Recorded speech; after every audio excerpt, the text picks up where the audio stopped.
రంగారెడ్డి జిల్లా రాజేంద్రనగర్ పరిధిలోని అత్తాపూర్లో తీవ్ర విషాదం చోటు చేసుకుంది. విద్యుత్ షాక్తో 11 ఏళ్ల బాలుడు తనీష్కు మృతి చెందాడు. సంక్రాంతి సెలవులు కావడంతో పండుగ వేళ పతంగి ఎగురవేసేందుకు ఇంటిపైకి వెళ్లాడు.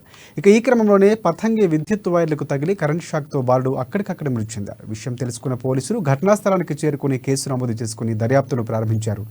పతంగి ఎగురవేసేందుకు తగు జాగ్రత్తలు తీసుకోవాలని స్థానిక పిల్లలకు సూచించారు. సెలవుల్లో పిల్లలకు జాగ్రత్తగా చూసుకోవాలని తల్లిదండ్రులను హెచ్చరించారు. పూర్తి వివరాలు తెలియాల్సి ఉంది.